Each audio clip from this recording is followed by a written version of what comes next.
Hello guys, apa yang mengejutkan hari ini dan menggempakan sahabat semua?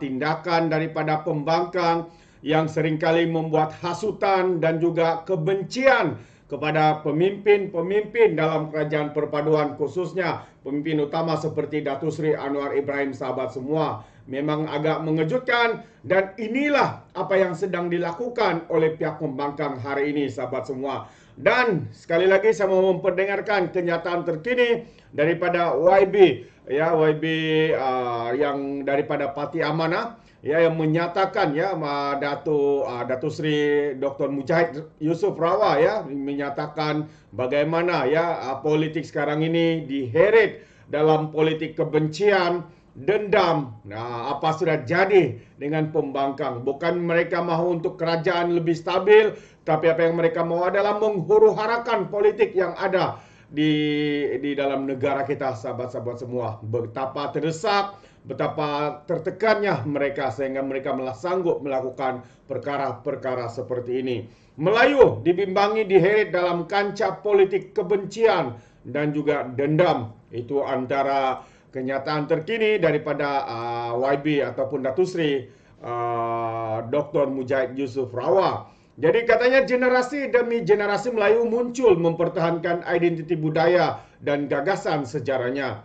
Dalam kebangkitan itu lahir soal kuasa dan pemerintahan yang kerananya bangsa Melayu bergelut untuk menguasai tapak pemerintahan bermula daripada sejarah Istana Raja-Raja Melayu hinggalah ke persada demokrasi berpati hari ini.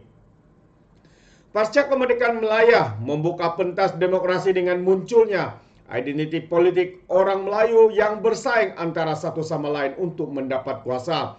Sepanjang sejarah pasca kemerdekaan, Melayu berada pada agenda teratas dihidangkan atas dulang emas ekonomi, budaya, agama, dan pendidikan. Tidak kira siapa yang menjadi kerajaan, sama ada Perikatan, BN, PS, PN maupun kerajaan perpaduan hari ini.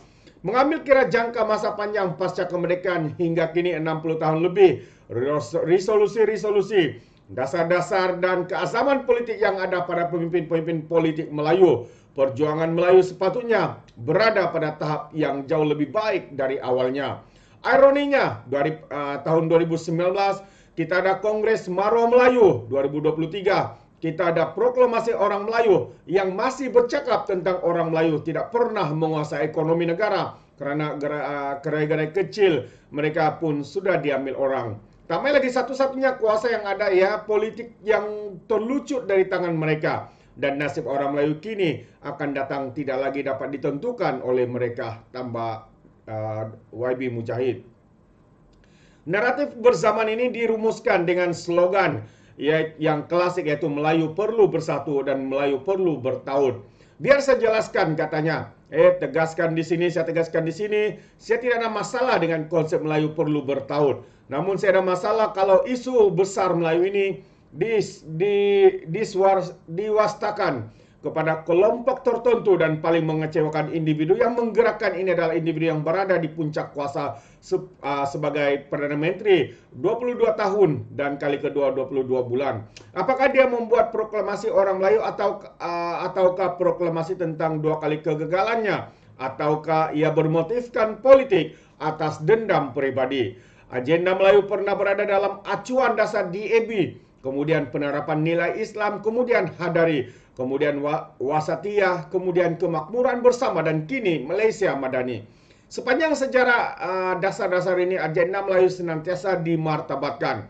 Masalah yang membantu usaha murni ini bukan isu agenda Melayu, tetapi masalah ketirisan, rasuah, nepotisme, dan juga kronisme. Sebab itu, walaupun Tun M sudah bersarah, beliau bangkit dengan deklarasi rakyat pada 4 Mac 2016 untuk melawan skandal terbesar negarawan NDB yang berlaku di bawah acuan Wasatiyah Najib.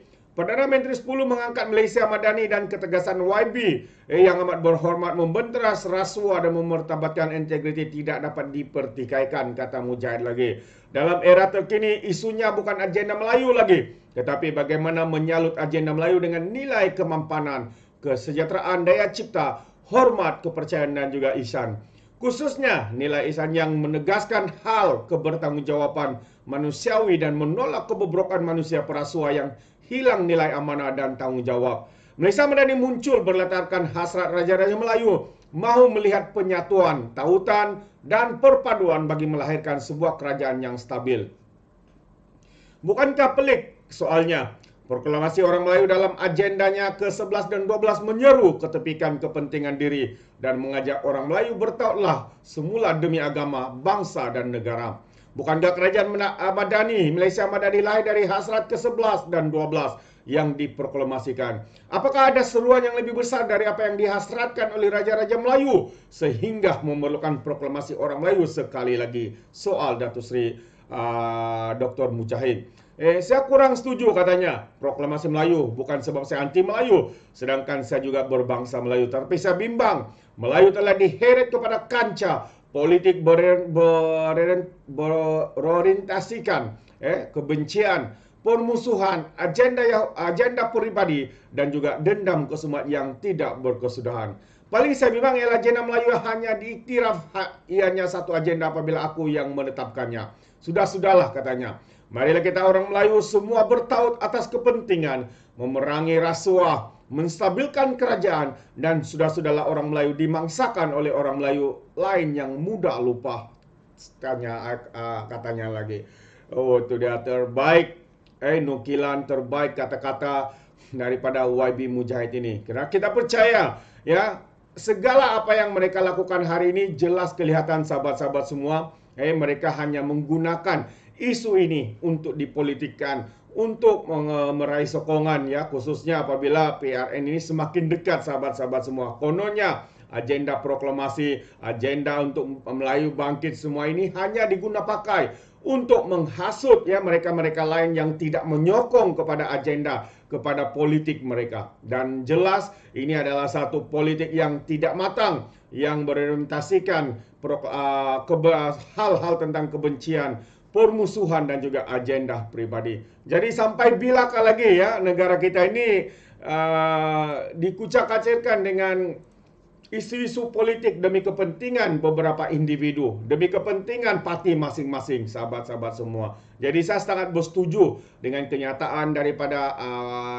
Datuk Seri Dr. Mujahid Rawai ini supaya berhentilah untuk bermain politik. Usah diheret lagi ya bangsa-bangsa, soal bangsa, soal agama dan sebagainya. Usah diheret lagi tentang kebencian dan juga dendam, sahabat-sahabat semua. Itu adalah satu politik yang tidak matang, yang hanya mementingkan kepentingan sendiri, melainkan apa yang mereka mahu adalah untuk mahu berkuasa dan sebagainya. Oh, itu dia terbaik daripada ulasan dan juga nukilan daripada Datuk Seri Dr. Mujahid Rawai, sahabat semua. Dan saya sangat bersetuju dengan kenyataan ini. Bagaimana pula dengan anda? Adakah anda juga bersetuju? Anda boleh berikan komen anda dalam ruangan komen. Tapi ingat, beri komen dengan cara berhemah. Jangan menjadi seperti Walan Walantit apabila memberikan komen penuh dengan hasutan, kebencian yang penuh dendam dan juga fitnah melampau.